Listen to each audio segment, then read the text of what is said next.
Bismillah, alhamdulillah, wassalatu wassalamu ala rasulillah wa ala alihi wa sahbihi wa man walah. Wa ashhadu an la ilaha illallah wahdahu la syarikalah wa ashhadu anna muhammadan abduhu wa rasuluh amma ba'd. Alhamdulillah,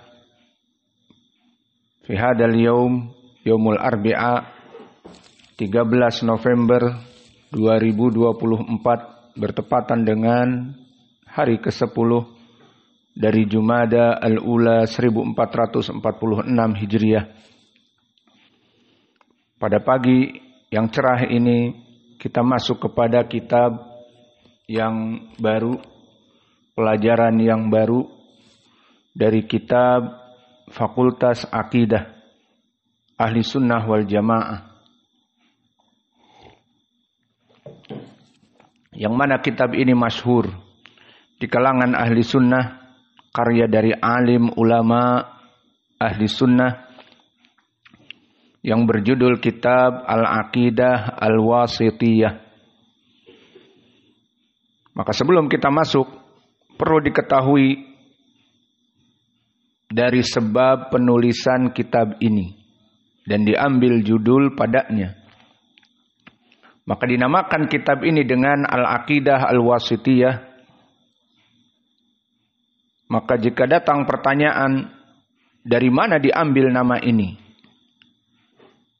maka telah dijawab oleh Syekhul Islam Ibnu Taimiyah itu sendiri di dalam Majmu' Al-Fatawa. Disebutkan qaddama alayya min ardin wasit, telah datang kepadaku dari negeri Wasit. Dan Wasit adalah negeri di Irak. Maka negeri-negeri di Irak yang ma'ruf pada zaman itu banyak. Basrah, Wasit, Kufah, Baghdad, semuanya di Irak. Dan pada zaman-zaman ini zaman keemasan. Zaman para ulama berdatangan menuntut ilmu. Qadama alayya min ardi Wasit ba'du qudah nawahiha syaikhun yuqalu lahu Radiddin al-Wasiti min ashabi Syafi'i. Qadima alayya hajan, qadima alayna hajan wa kana min ahlil khair wad din wa syaka man nasu fihi bitilkal bilad wa fi daulah at-tatar min ghalabatil jahal wa dhulum wa durusuddin wal ilm. Maka telah datang kepada kami dari bumi Wasit di Irak, dan mereka sebagian dari para kudoh, yang bukan orang-orang sembarangan, tetapi dari para kudoh, dan disebutkan di antara mereka orang yang paling terkemukanya adalah Radiuddin Al-Wasiti, orang yang bermadhab Imam Asy-Syafi'i, yang mana mereka mendatangi kami dalam keadaan membutuhkan sesuatu. Dan disebutkan di zaman ini, setelah masuknya Tatar menghancurkan apa yang merupakan kebaikan yang ada di bumi Irak, dihancurkan oleh kelompok Tatar atau kelompok Genghis Khan. Dan masuknya kelompok ini dan menghancurkan dari maktabah-maktabah Islamiyah dan melaksanakan genosid. Maka ini juga disebabkan kalau dilihat kepada history, tarikh, dikarenakan kelompok Syiah Ar-Rafidah. Maka Syiah Ar-Rafidah jika menduduki suatu negeri, maka dia akan menghancurkan ahlu sunnah.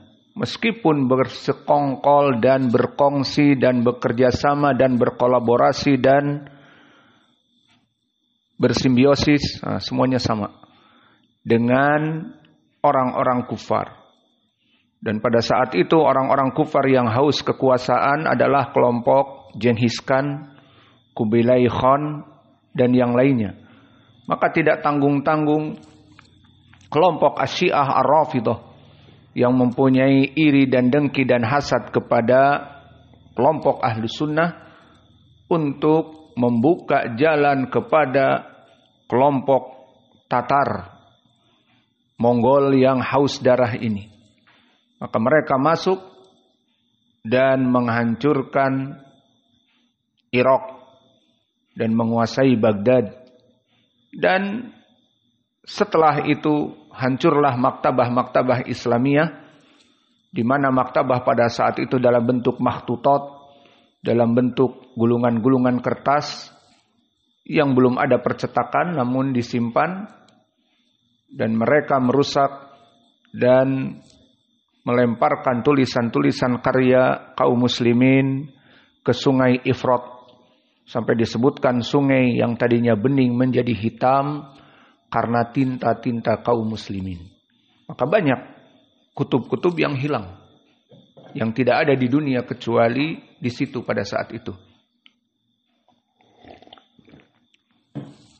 Maka disebutkan di sini, mereka mengadu dari negeri yang dimasuki oleh Tatar dan juga dari kebodohan dan kegelapan, dikarenakan mungkin tidak boleh ada lagi pengajaran Islam dan seterusnya. Maka mereka mengadu juga tentang durusuddin wal ilm, pengajaran-pengajaran ilmu dan kajian-kajian ilmu. Wasa'alani, maka qadi ini meminta kepadaku an aktuba lahu akidah, agar aku menulis sesuatu risalah yang berhubungan dengan akidah. Takunu umdatan lahu wa li ahli baitihi, yang dijadikan pendalilan bagi dia dan keluarganya dan kaumnya. Fastafaitu min dalik, maka aku memberikan apa yang mereka butuhkan. Wa qultu qad kataban nas aqaid muta'addidah, maka tadinya aku mencukupkan kepada kitab-kitab dari manusia yang lain yang banyak. Fakhud ba'da aqaid a'immati ahli sunnah, maka ambillah dari kitab-kitab akidah ahli sunnah yang banyak sebelum Syekhul Islam Ibnu Taimiyah, dari para salaf, kitab-kitab terdahulu. Fa'aluhu fis su'al wa qala ma uhibbu illa akidatu taktubuha anta. Aku tidak mau kepada kitab-kitab yang lain kecuali kamu yang menulisnya, wahai Syekhul Islam. Maka akhirnya dia khusus meminta dari tulisan Syekhul Islam. Lihat di sini, fakatabtu lahu hadhil aqidah. Aku menulis kitab al-aqidah ini wa ana qaidun ba'dal asr, di saat aku duduk setelah salat asr di masjid. Wa qad intasharat biha nusakhun katsiratun fi Misr wal Iraq wa ghairihima. Kemudian aku berikan jawaban atas permintaan orang ini, dan aku jawab dengan tulisan setelah selesai salat asr. Maka kemudian setelah itu diberikan kepada orang ini, dan orang ini mencetaknya ataupun menyebarkannya. Maka tidaklah di Mesir dan di Irak dan di dua tempat yang lainnya banyak sekali dari dicetaknya kitab ini. Maka lihat ya ibadallah, kitab Al-Aqidah Al-Wasithiyah, kitab yang penuh dalil dari Al-Quran dan Sunnah. Dan Allah jika menginginkan kepada seorang hamba diberkahi dari hasil karya tulisnya sehingga dibaca anytime, anywhere, dimanapun orang berada, kapanpun dia ada, maka dipelajari kitab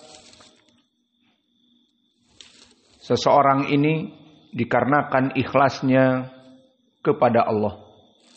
Maka oleh sebab itu kelak kalian jika sudah mumpuni untuk menulis kitab dan berdakwah, ikhlaskan untuk Allah. Jangan dipikir menulis untuk cari ma'isyah. Agar dicetak, nanti dicetak ribuan eksemplar, apalagi dia dai kondang, diterjemahkan ke Indonesia, soal jawab 70, soal jawab dan sebagainya misalnya.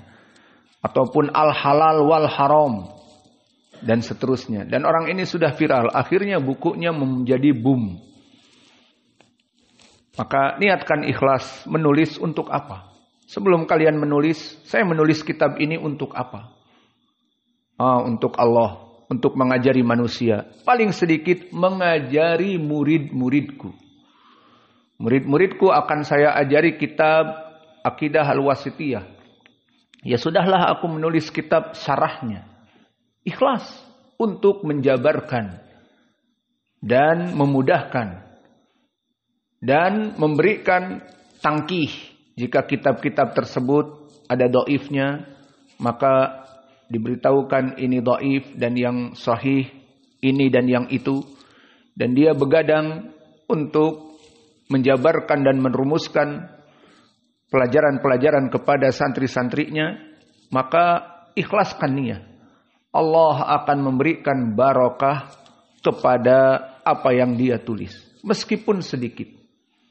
Seperti Al-Aqidah Al-Wasithiyah termasuk sedikit, namun diberkahi. Mulai dari zaman beliau, Imam Ibn Taimiyah yang hidup di 600, mendekati akhir 700-an, dan meninggal di 700-an, maka dari saat itu kitabnya tersebar seperti disebutkan tadi di Mesir dan di Irak.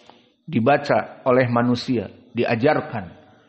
Until this time, sekitar 700 tahun berikutnya.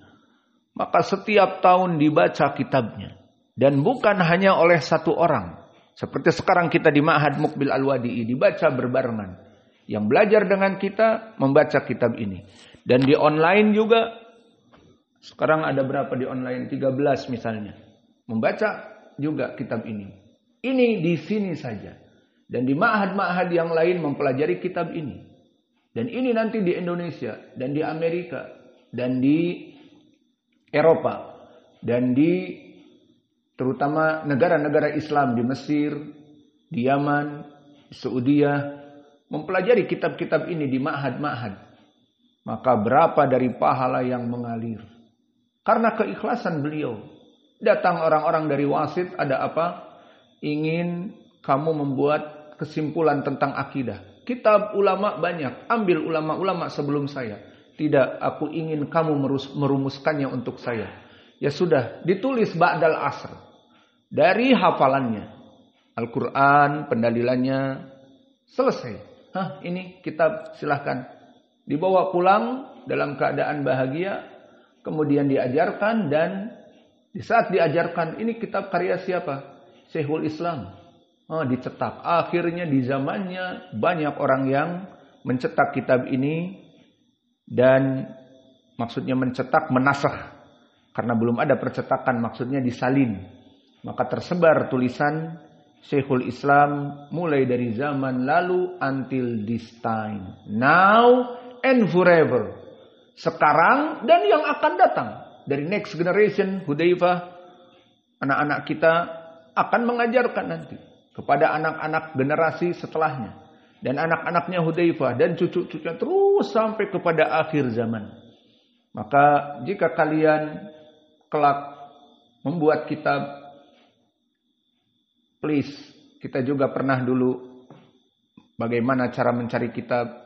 Sebagian orang mencari kitab memikirkan apa yang aneh. Seperti ide-ide yang dulu kita pelajari di art and design.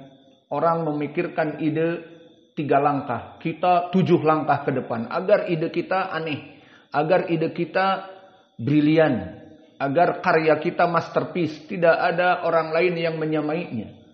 Maka ini masalah agama. Jika kamu dengan ikhlas membuat kitab paling sedikit untuk merumuskan kepada santri-santri kamu, untuk merumuskan kepada kaum muslimin apa yang tidak dipahami, kalian pahami, bahkan membuat kitab hanya sekedar bagaimana mudah membaca Al-Quran. Itu saja. Maka disusun kalimat abaka, abaki, dan misalnya seterusnya seperti kitab-kitab kecil Iqra. Maka itu jika ikhlas akan mendapatkan kemudahan dari Allah. Maka kelak kalian jangan memikirkan kitab apa yang belum ada di dunia. Semua sudah ada. Para salaf maqassar ma'ana. Mereka tidak kurang-kurang dengan kita. Mereka menulis dari akidah, dari fikih, dan seterusnya. Namun jika kalian ikhlas, maka akan ada di sana taufik dari Allah. Kitab apa ya? Oh, kitab-kitab misalnya tentang perkara yang mudah, salat, seperti Syekh Al-Albani. Namun ingin disyaratkan sahih misalnya. Ya sudah, kumpulan tentang salat-salat yang sahih. Atau tentang puasa yang wajib bagi kita. Permasalahan puasa berapa banyak orang menulis. Taib. Kita nggak butuh kepada judul-judul yang belum diketahui oleh manusia. Puasa bersifat umum, arkanul Islam. Namun kita membuat kitab ini agar diamalkan dengan baik, kumpulan hadis-hadis sahih misalnya tentang puasa. Apalagi dia diberkahi oleh Allah ilmunya, bisa mengetahui, membedakan hadis yang sahih dari hadis yang dhaif misalnya. Maka perkara-perkara membuat kitab dan yang lainnya itu sangat mudah. Tidak usah kepada pemikiran yang brilian, kepada judul yang beda, kepada isi yang belum ada. Maka ketahuilah semua ilmu yang ada sekarang dari khalaf, dari kita khalaf, orang yang sudah terbelakang, itu orang-orang salaf dari zaman para sahabat tabi'i, itba'u tabi'i, mereka sudah banyak ilmunya dan mereka imam lebih dari kita. Maka kutub-kutub mereka banyak. Namun kita tidak mencari yang aneh dan tidak mencari yang belum ada. Tidak apa-apa yang sudah ada. Seperti misalnya kitab-kitab Syekh kami Mukbil. Dari mana? Seperti yang kita pelajari kemarin, Al-Jami'us Sahih, As-Sahihul Musnad mimma laisa fi Sahihain. Maka dari kutub-kutub terdahulu. Dia nukilkan dari Sunan Abi Daud. Namun dia periksa kesahihannya. Dan dia membuat musnad. Sesuai dari sahabatnya. Seperti itu. Dan sampai sekarang tersebar kitabnya. Dia sudah meninggal dan orang mengajarkan di mana-mana. Di Yaman dipelajari kitab-kitab itu. Di Marokiz Ilm, bukan satu markas saja. Dan di sini di Indonesia. Mungkin yang membuka kitab itu baru kita. Namun menunjukkan bahwa itulah barokah dari kitab. Dan berapa dari kitab-kitab kecil seperti yang antum hafal, Matan Al-Ajrumiyah, kecil buku saku, yang bisa dihafal dalam waktu 2 hari 3 hari semuanya. Ataupun Matan Al-Baikuniyah, bahkan yang kita pelajari Lamiyah Syekhul Islam, kecil namun diberkahi oleh Allah. Jadi kalau kalian akan menjadi dai, please berikanlah semuanya ikhlas kepada Allah. Jangan dipikir judulnya yang aneh ataupun pembahasannya yang belum ada, agar nanti bukunya dicetak dan boom, mendapatkan ratusan ribu eksemplar, dapat uang banyak, bisa nikah. Jangan berpikir pengen nikah dari hasil karya tulisanmu. Paham? Apalagi di zaman now, seperti kita jika jadi misalnya tulisan sudah di takdim sama ulama, mungkin diberikan PDF-nya, disebarkan di zaman now, seperti itu. Maka jangan pikirkan tulisan-tulisan kamu dari hasil-hasil karya yang belum ada, itu jangan dipikirkan. Dan yang kedua, sumber ma'isyah untuk menikah. Kalau bukunya dicetak ribuan eksemplar kan dapat uang banyak, bisa nikah. Jangan diniatkan seperti itu. Dan berapa dari para ulama yang kitabnya diberkahi dan tersebar dan tersohor justru setelah meninggalnya. Siapa di antaranya? Imam Al-Bukhari. Maka Imam Al-Bukhari di saat meninggal karena fitnah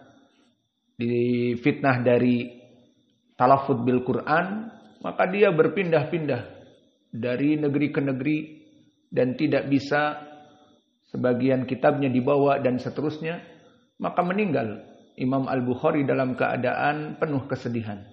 Namun setelah itu manusia menyadari bahwa ini imam yang agung. Akhirnya kitab yang diunggulkan Sahih Al-Bukhari yang sering diajarkan itu diambil dan dinasakh, disalin dan sekarang dicetak dan dipelajari di mana-mana. Setiap tahun demi tahun Sahih Al-Bukhari dijadikan rujukan. Kapan terkenalnya? Setelah Al-Bukhari meninggal. Maka jangan diharapkan kalian menulis kitab kemudian kitabnya boom di saat kalian masih hidup. Mungkin kitab-kitab kita akan dipelajari oleh anak-anak kita atau oleh cucu-cucu kita. Paham tum? Maka please, mulai dari sekarang kita mengajari kalian agar kalian ikhlas dalam segala sesuatu. Karena kembali kepada misi tujuan kita diciptakan apa? Wa ma khalaqatul jinna wal insa illa liya'budun. Maka kita dicipta untuk beribadah. Ya sudah, dakwah ibadah. Halas, ikhlaskan untuk Allah.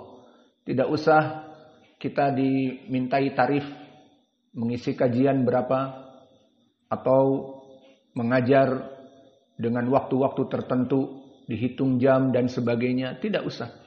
Dakwah, selama kamu mampu untuk menyebarkan ilmu, duduk saja sekarang, halaqah ilmu ini sangat bermanfaat. Karena keutamaan majelis ilmu banyak. Maka perbanyak.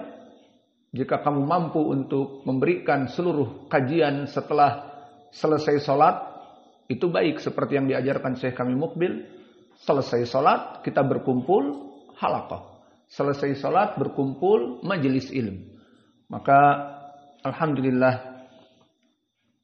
mulai dari sekarang ikhlaskan niat. Kalian juga belajar untuk apa? Kenapa kalian menghafal Al-Quran? Kenapa kalian menghafal mutun?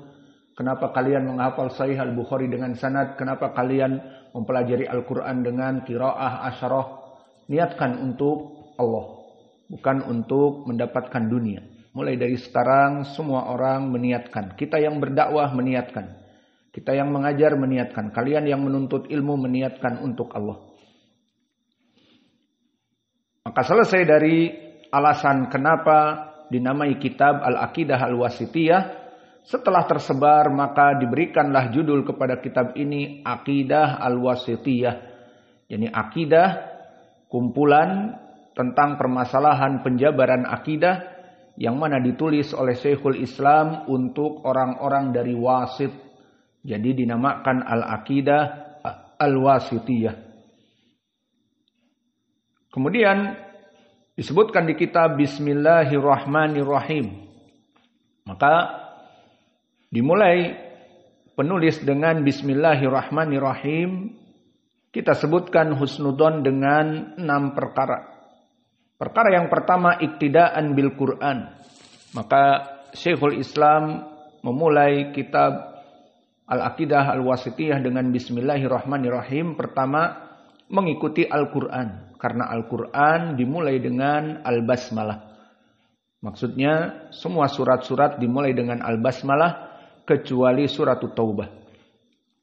Dan perkara yang kedua, dia meminta bantuan Allah Jalla wa'ala di saat dia menulis Bismillahirrahmanirrahim.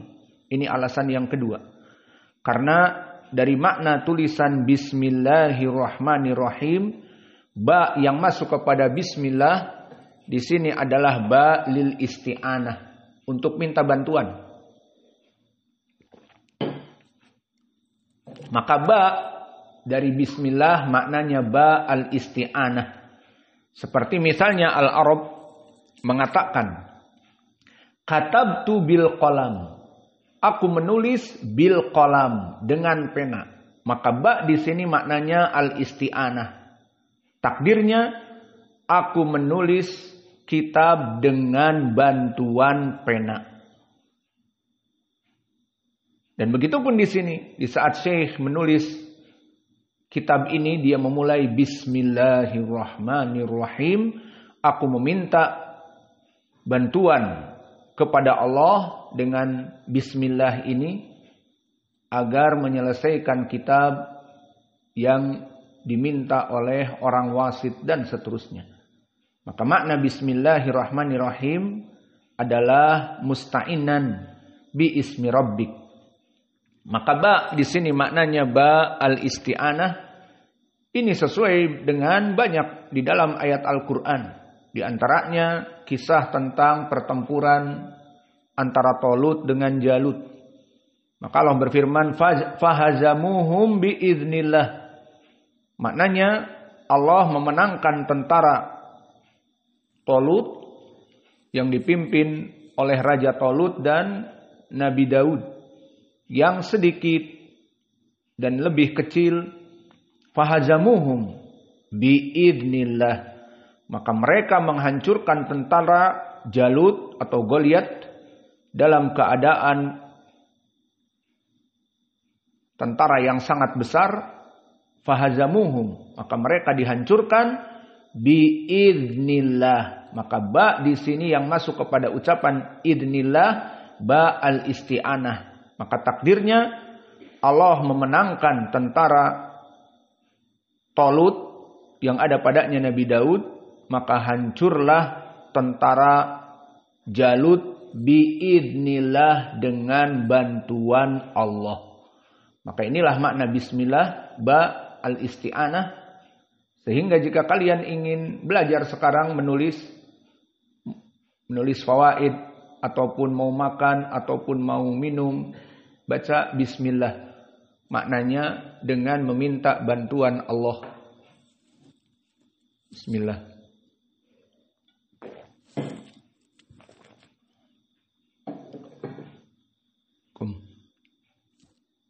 La tanam. Au nugayyir das. Kita ganti pelajaran pada tidur nih. Pelajaran fikih. Seperti kemarin. Pelajaran 17 tahun ke atas mau tentang nikah. Biar Kendrick, Muhammad pada hidup. Yusa nggak ngantuk juga. Ya, kita ganti bukan akidah. Kitabun nikah. Langsung melotot. Allahul musta'an. Dan faidah yang ketiga, tabarrukan bi asma'ihi al-husna. Maka faidah yang ketiga, Syekhul Islam memulai basmalah dikarenakan mengambil barokah. Dikarenakan ucapan nama-nama Allah yang ada padanya. Apa nama-nama Allah di sini yang ada? Bismillah, lafdzul jalalah Allah. Dan Ar-Rahmani dan Ar-Rahimi. Maka di sini memberikan faidah di mana menyebutkan Bismillahirrahmanirrahim seakan-akan menyebutkan seluruh nama-nama Allah. Dan bertabaruk dengan nama-nama Allah. Dan yang keempat, iktifa bisunnatil mursalin. Mengikuti sunnahnya nabi-nabi terdahulu. Seperti disebutkan di Al-Quran kisah Sulaiman di saat mendakwahkan tauhid. Maka dia memulai di dalam suratnya dengan Bismillahirrahmanirrahim. Maka kalimat Bismillahirrahmanirrahim bukan hanya di zaman Nabi saja. Tetapi di zaman Nabi-Nabi sebelum Nabi Muhammad. Sebelum Nabi kita. Maka seperti dikisahkan di surat An-Naml. Di saat Nabi Sulaiman dikabari oleh Hudhud. Ada suatu negeri yang menyembah matahari. Dan negeri ini dipimpin oleh perempuan. Maka ditulislah dakwah. Surat dakwah. Kemudian ditulis padanya Bismillahirrahmanirrahim. Maka disebutkan di Al-Quran, diperintahkan kepada Hudhud untuk melemparkan surat ini. Idhab bi kitabi hada fa'alqih ilaihim. Maka ambil surat ini wahai Hudhud dan lemparkan surat ini kepada mereka. Summa tawalla anhum fangdur mada yarji'un. Kemudian kamu lemparkan dan kamu jangan pergi. Lihat dari jauh apa yang mereka perbuat. Maka di saat ratu dari mereka mendapatkan surat ini, qalat ya ayyuhal mala', wahai para penggawa-penggawaku, inni ulkiya ilayya kitabun karim, bahwa aku telah dilempari atau telah diberikan suatu kitab undangan yang sangat mulia. Innahu min Sulaimana wa innahu bismillahirrahmanirrahim. Innahu min Sulaimana. Kenapa Sulaimana bukan Sulaimani? Karena mamnu minas sarf al-alamiyah wal ujmah. Dikarenakan nama dan dari ajam. Sulaiman bukan nama Arab. Maka min Sulaimana, min harfi jar, Sulaimana ismun majrurun bimin wa alamatu jarrihi al-fathah. Wa innahu, dan ada pada surat itu ucapan di atasnya Bismillahirrahmanirrahim. Maka ucapan Bismillahirrahmanirrahim yang kita selalu baca bukan dari Nabi kita saja, bahkan dari Nabi Sulaiman. Dan begitu pun yang kelima, mengikuti sunnah Nabi. Maka Nabi Muhammad dulu di saat menulis surat juga seperti kasusnya Sulaiman, maka Nabi menulis surat kepada Hiraklin Azimir Rum, kepada Heraklius dari Raja Romawi. Maka Nabi melaksanakan dakwah kemana-mana dengan menulis surat padahal dia tidak bisa baca tulis, subhanallah. Maka di hadis yang diriwayatkan oleh Imam Al-Bukhari nomor 7, di awal hadis nomor 7, maka Nabi mengirim surat kepada Heraklius dan disaksikan oleh Abu Sufyan yang pada saat itu masih kafir. Maka didatangkan dari penterjemahnya, maka baca, dibuka risalah Nabi di depan Heraklius dan juga di depan Abu Sufyan, dan dia yang meriwayatkan hadis ini.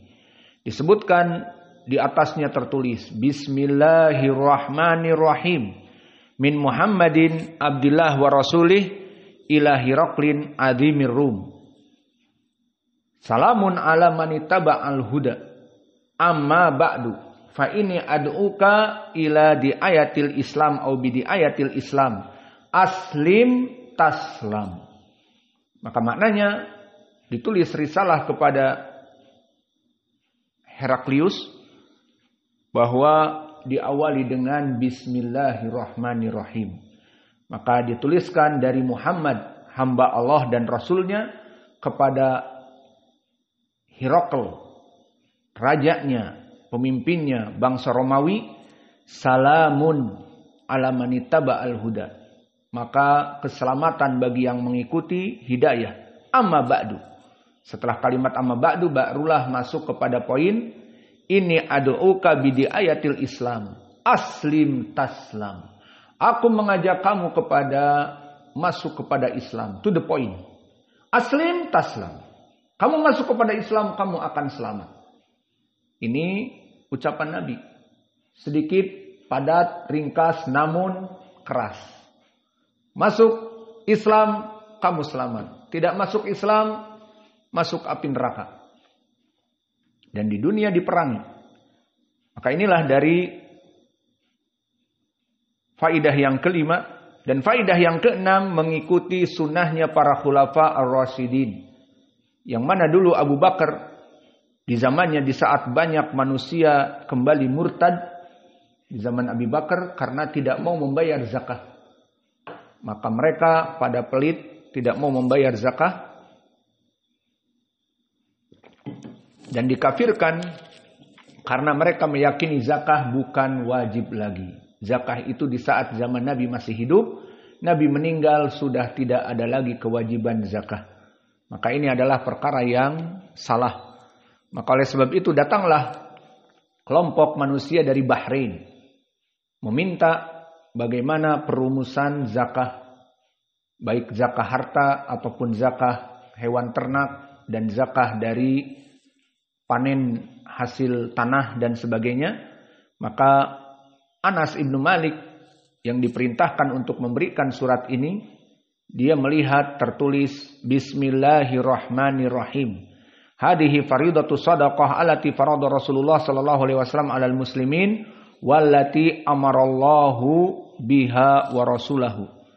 Maka dikatakan oleh Abu Bakar, Bismillahirrahmanirrahim, ini poin pendalilannya, ditulis di atasnya.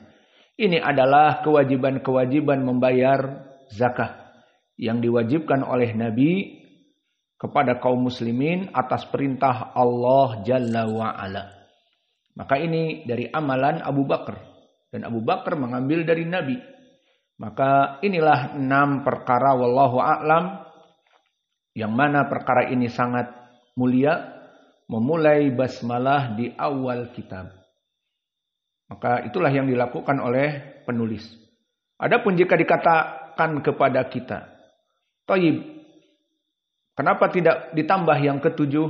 Di sana memang datang hadis yang maknanya kullu amrin dibalin la yubda'u bi basmalah fahuwa aqta.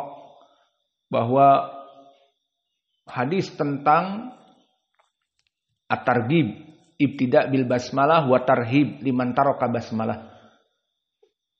Ajakan yang baik agar memulai segala perkara dengan bismillah dan ancaman keras bagi orang-orang yang tidak memulai dengan basmalah dalam kebaikannya. Maka telah datang hadis kullu amrin dibalin, segala perkara yang dia itu berhubungan dengan kebaikan, la yubda'u bil basmalah, tidak dimulai dengan basmalah, fahuwa aqta, maka dia terputus dari barokah, terputus dari kebaikan. Maka jika dikatakan kenapa tidak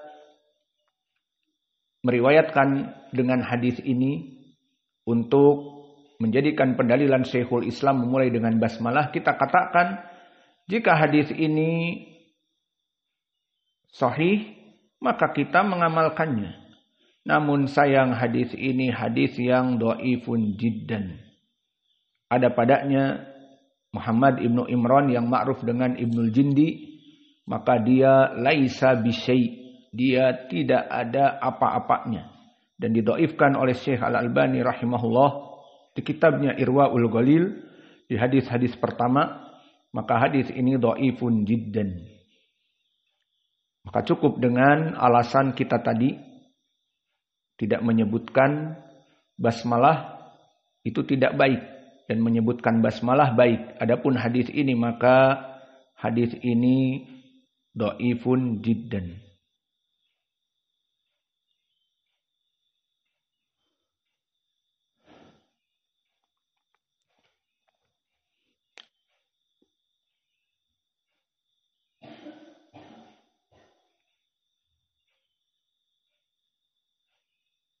Kemudian mulailah masuk penulis dengan ucapannya Alhamdulillah.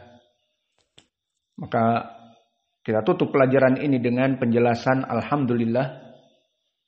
Maka di sini setelah memulai dengan basmalah, maka dibacakan Alhamdulillah. Maka pujian kepada Allah itu dari sunnah. Di saat kita memulai dari ceramah, memulai dari kajian, memulai dari penulisan kitab, itu dimulai dengan hamdalah. Di antaranya hadis yang sahih li ghairi, hadis khutbatul hajah, dimulai dengan hamdalah.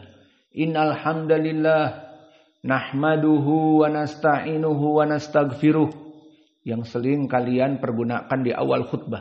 Maka ada padanya alhamdulillah. Maka dari sunnah memulai setelah basmalah adalah pujian kepada Allah.